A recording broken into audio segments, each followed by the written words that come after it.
देखिए, आज की ये जो प्रेस कॉन्फ्रेंस है, कल एक निर्णय आया है न्यायालय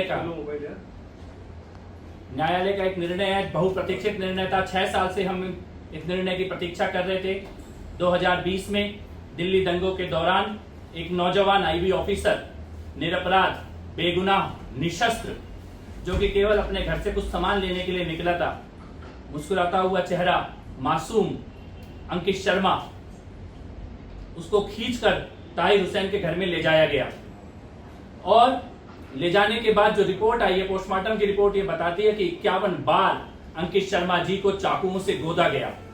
यानी कि अंकित शर्मा जी की मृत्यु हो जाने के बाद भी ताहिर हुसैन और उसके जैसे लोग अंकित शर्मा जी के शव पर भी चाकुओं से वार करते चले गए और पूरी तरह से क्षत विक्षत शरीर को नाले में फेंक दिया गया।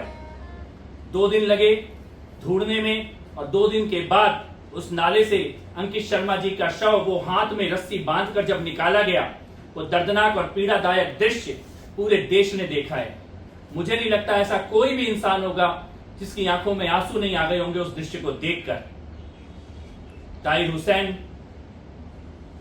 इस हत्या में शामिल है, ये कल न्यायालय ने साबित किया है, दोषी करार दिया है ताहिर हुसैन को। हमारा ये मानना है कि इस मामले में ये rarest of the rare murder है और ताहिर हुसैन के द्वारा और उसके साथियों के द्वारा और उनके मास्टरमाइंड्स के द्वारा दिल्ली में एक भयानक साजिश रची गई थी। हम ये भी मानते हैं कि ताहिर हुसैन केवल एक्टर है, इस पूरे घटनाक्रम का डायरेक्टर कोई और लोग हैं, मास्टरमाइंड कोई और लोग हैं। ताहिर हुसैन के हाथों में खंजर दिया गया, लेकिन देने वाले, चलवाने वाले, इसका नैरेटिव बनाने वाले लोग अभी भी बचे हुए हैं। उमर खालिद जैसे लोग, जिनको बचाने के लिए आज भी नैरेटिव बनाया जा रहा है। ताहिर हुसैन लगातार उनके संपर्क में था और ऐसे ही लोगों ने लोगों को भड़काने का काम किया, हथियार लेकर सड़कों पर निकलने के लिए उकसाया, पुलिस वालों के ऊपर हमला करने के लिए उकसाया। जिन लोगों ने सड़कें बंद की थी, उन्हीं लोगों ने आग लगाई, उन्हीं लोगों ने दंगे किए, उन्हीं लोगों ने हत्याएं की। सड़क बंद करने के लिए जो लोग बैठे थे, जिन बस्तियों से सड़क बंद करने वाली भीड़ निकली थी, जिन गलियों से सड़क बंद करने वाले लोग निकले थे, उन्हीं बस्तियों से दंगा करने वाले, हत्या करने वाले, आग लगाने वाले दंगाई निकले थे। उन्हीं मोहल्लों से, उन्हीं बस्तियों से वो लोग निकले थे जिन्होंने हत्याएं की और उन्हीं में से एक ताहिर हुसैन और उसके साथी थे। इसीलिए ये जो लार्जर कॉन्स्पिरेसी है, ये जो बड़ी साजिश है दिल्ली के खिलाफ, जिसमें पहले चारों तरफ से सड़कों को बंद कर दो और उसके बाद हिंदुओं का चुन चुन के नरसंहार करो, हिंदुओं की हत्या करने की साजिश था दिल्ली दंगा का पूरा घटनाक्रम। चुन चुन के हिंदुओं को मारना। ताहिर हुसैन के घर में और बाकी जगहों पर जो बम मिले, जो तेजाब मिला, जो पत्थर मिले और जो गुलेल मिली, उसकी फुटेज देश की सारी मीडिया के पास है। ताहिर हुसैन की छत पे लगी हुई गुलेल का निशाना सीधे सामने बना हुआ मंदिर था और ऐसी गुलेल जहां भी थी, उनके निशानों पर मंदिर और हिंदुओं के धर्म स्थल थे। जब आग लगाई गई तो जिन दुकानों में सीए और एनआरसी के खिलाफ नारे लगे थे, उन दुकानों को छोड़ दिया गया और बाकी दुकानों को चुन चुनकर जलाने का काम किया गया।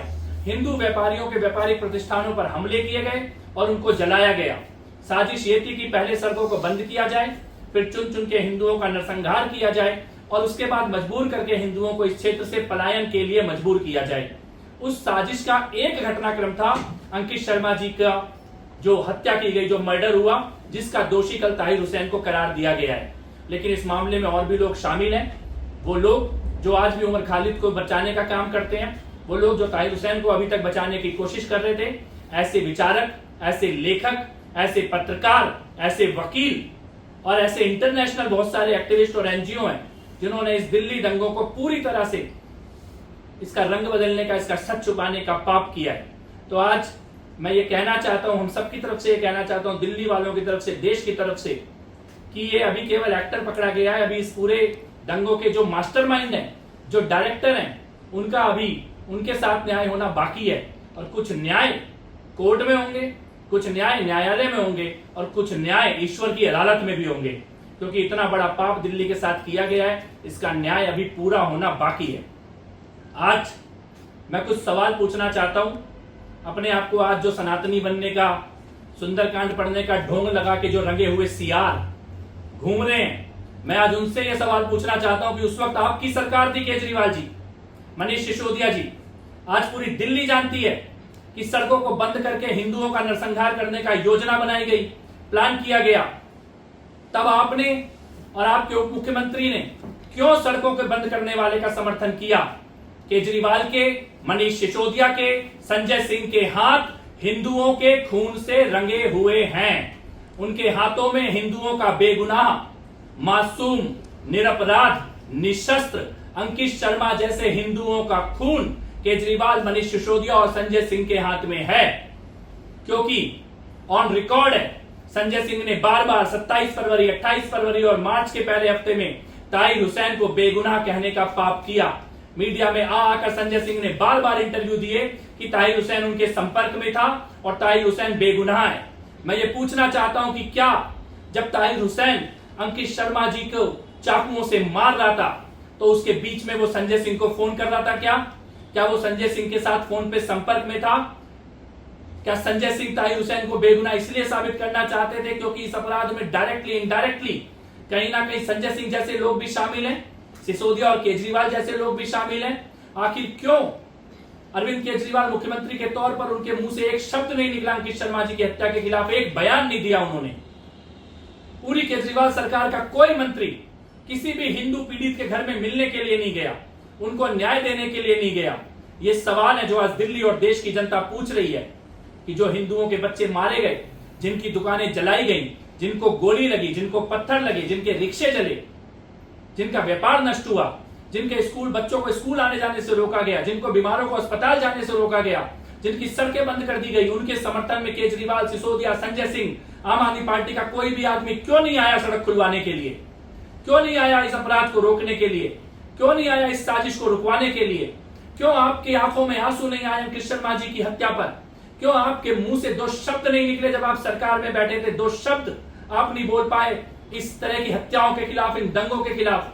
क्यों मुख्यमंत्री और उनकी सरकार सड़क पे नहीं उतरी राहत देने के लिए जब दिल्ली में दंगे हो रहे थे? कहां गायब हो गए थे ये सारे लोग? क्यों नहीं आए थे जनता के बीच में? क्यों नहीं आए थे राहत देने?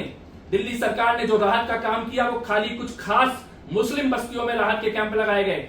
अगर हिंदू पीड़ित को राहत लेने के लिए भी जाना था तो मुस्लिम बस्ती के बीच में कैंप लगाए गए थे, वहां जाना था। सरकारी अस्पतालों में धर्म देख के इलाज किया जा रहा था। ये सवाल है, ये गंभीर सवाल है। और आज मैं ये कहना चाहता हूं कि अरविंद केजरीवाल, मनीष सिसोदिया, संजय सिंह और उनकी पूरी पार्टी और गैंग इनडायरेक्टली उन्होंने दंगाइयों का, आतंकियों का समर्थन किया है, उनको बचाने का पाप किया है। उनके हाथ में हिंदुओं का खून लगा हुआ है और इस हत्या के दोषी, सीधे तौर पे दोषी ताहिर हुसैन है, लेकिन अपरोक्ष रूप में सत्ता में बैठे उस वक्त के राजनेता भी ताहिर हुसैन के इस अपराध में शामिल है। ये हम लोग आज कहना चाहते हैं।